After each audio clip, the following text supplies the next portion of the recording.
Here is my Sonora A-20, a beautiful electrically amplified record player from the 1920s, is what I wish I could say. Now, this radiogram, and now note, I said radiogram if you know what the A-20 was, which, well, I know now because I looked into it. You'll know it wasn't a radiogram. It was an A-20 once. But it still is alright here. Then it didn't come with the folders. I already had a Sonora one, and an interesting Japanese made, what a distraction, but an interesting Japanese Victor record sleeve. And this is taking a turn, but anyway, what I like about this one is that because it's Japanese, of course, has beautiful paper. But those these two folders and a few others came with the Soviet record box. But anyway, that's neither here nor there. Back to the machine. Still looks fine.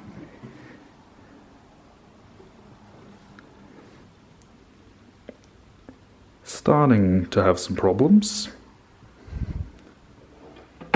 And of course, it's one of these silly things. I've already got one of these turntables there. I don't know. The one I've got is not nice, but it needs some work. But they're one of the earliest, I think, BSR microgroove record players, or turntables. Anyway, you can see a beautiful badge of what it once was. And you can see all the holes left from the work. Now, it is still a beautiful cabinet, and apart from this, but it's not too bad. I've seen much worse cases of butchery. This is done reasonably well. Unfortunately, the struts are missing. This one's sort of there, but it does nothing. But I've seen much worse cases. They at least put a speaker back where the old speaker was, and didn't do anything horrible, like cutting holes in the doors and putting speakers on them. I've seen that. That was awful. Anyway, this thing now has a radio. Originally, it wouldn't have had a radio. And you can see this is actually a tuning indicator, not a knob. If you turn it, it just messes with the dial. So you actually have to turn it from here. Now, I haven't actually powered it on, and I do wonder about the flaw of this design, which is that they stuck the radio in this top box. Originally, it would have all been down here, which has a vented back. This has no vent, so I wonder if it overheats.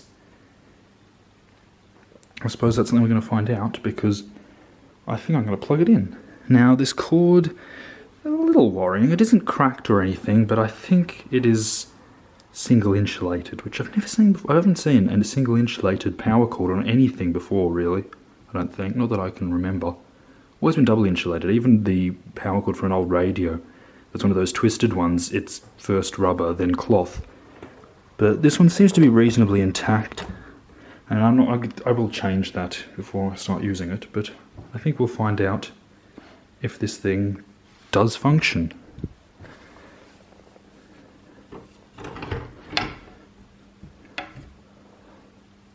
Turn on.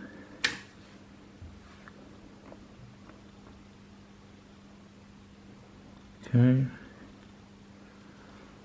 Watch the lamp. Oh, I know what's going on.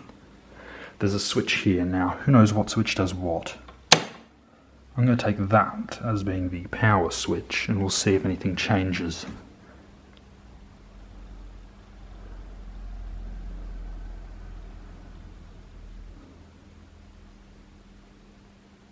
Still nothing. Oh, the power indicator is on. But I don't see anything happening. Oh, here we go.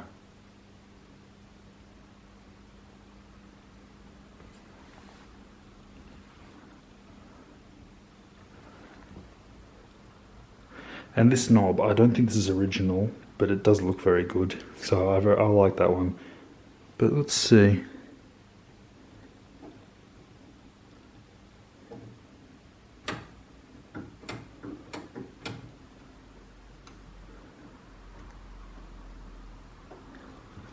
No, nothing bad's happened yet. So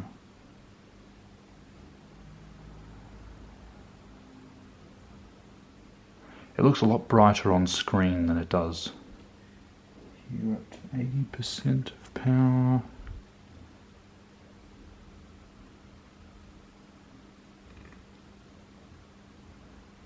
Dim glow, but I don't hear anything. It could be.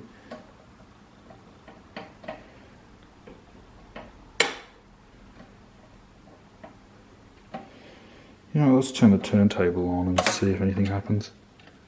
Oh, I don't know how these work. I think that because mine's pull, but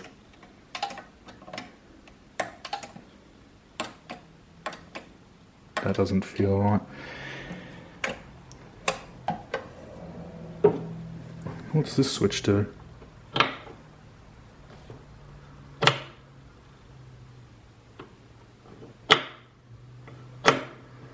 Oh, there's power. I think that's all that does. Oh yeah, I think I looked. I did take the motherboard off. Now I remember. This switch is purely for that little light, which is the original dial light that's been put into a weird housing. So there is power.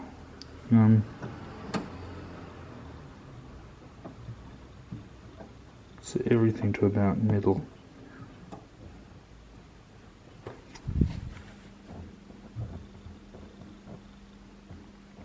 There's something there. Maybe this knob is original and it's been disconnected. Who knows? But the turntable's trying to do something. It has life. Not much life, but some life.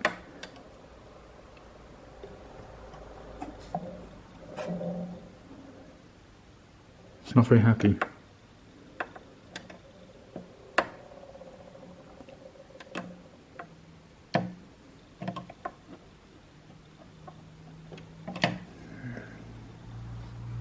Let's see if we can get into radio mode.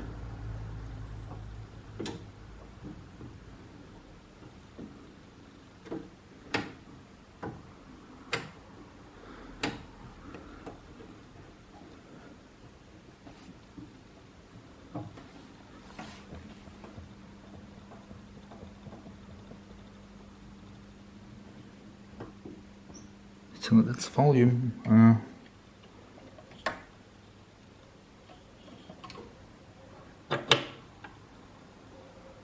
The motor's going not very well, and I have no idea how to open these. So if you know how to open this sort of thing, do tell me, because the other one I got has a slot here, but I don't know if you need to unscrew it or anything. Anyway, let's see if I can turn that off. Does that do anything?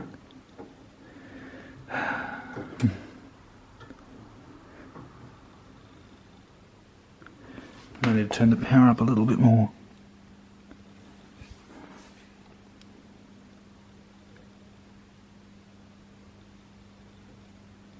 There we go. It's full power. The light is glowing. It's glowing a bit. Again,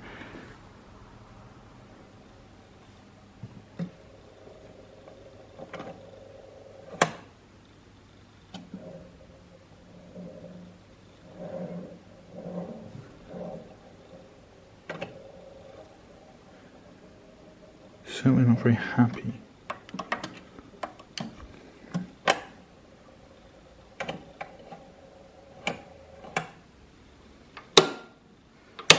Oh, that's the on-off switch. But is there one for the motor?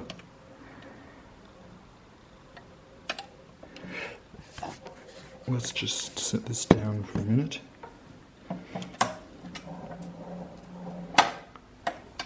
There we go. Let's turn that off. Oh, there we go. Interesting. I've never had any luck with mono cartridges until I got apart from these ones with these BSR decks. Seems that the cartridges, whatever cartridges BSR used, actually keep working, whereas every other one I've ever used, every other I've ever bought has been broken.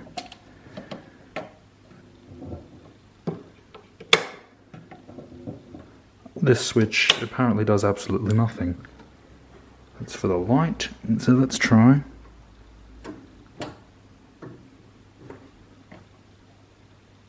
Dead?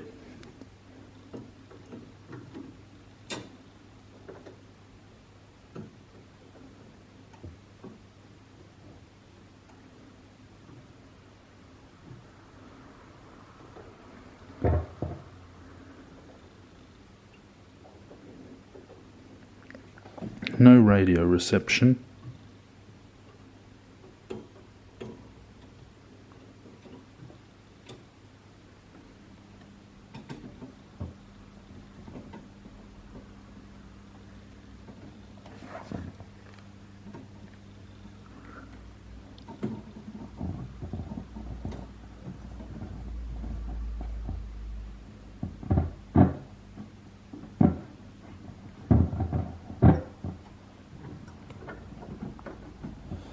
No, nothing that I'm getting up.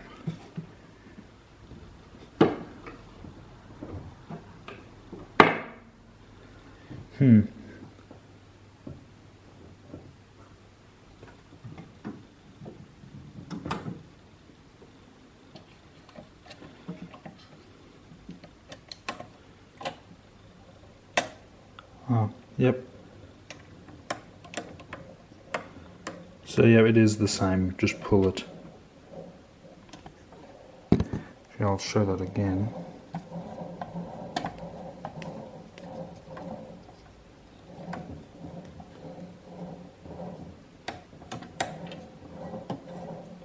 Come on.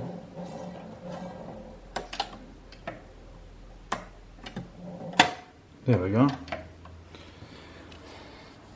I have to get to disconnect, but here you can see that's the motor coming on, and then I have to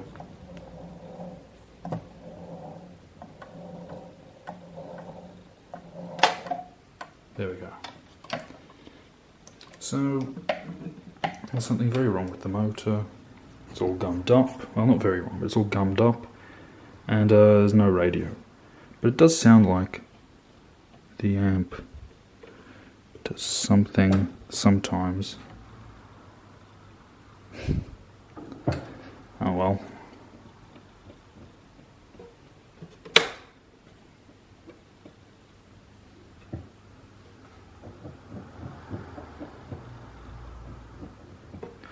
Oh well, we'll see, because my plan is probably to just take this thing out at some point and put in a more period correct motor. I'm probably never going to see the original one, and since it's American it won't run anyway here, not right anyway. And I think there were different versions too that ran on 20 cycles and all that, and yeah, we don't have that. So yeah, that's not going to work, and I won't come across one. I do have an old electric motor, probably from a similar era. I'm just going to turn it off. From a similar era that I thought I might put into this at some point, but it is missing the governor springs and weights. I'm going to have to make governor springs at some point for the Cheney anyway, so that doesn't matter, but it is also missing the thing that holds the felt pads for the governor and the mechanism that connects that to the speed control lever, so that's going to be quite a bit of a challenge to remanufacture that. So I might just try and find another one. And I don't have an arm for it anyway, so it's going to be having this for a while. I was just going to pull out the radio chassis, because it is. I had a look, and it does. It just looks like an old, one of the sort of standard radio chassis that's been shoved in. And that thing here would have been where the tuning indicator went in the dial, and then who knows if the knobs were off the same radio or a different one. Oh, well, it came off a bigger radio. But yeah, someone's just put parts into this thing. But we'll see. But for now it's going to stay as it is. And of course there's one more thing. You may have noticed this. Somewhat secretish compartment. Presumably for hiding your special records or something. I don't know. Maybe. I have no idea what you're hiding there. This would not be a very good record cupboard, but I suppose you can put papers in it maybe? Who knows? But it is quite neat. And yes, the thing does look weird. It looks like a cupboard with a box on top. That's sort of why I got it. Anyway, bye for now.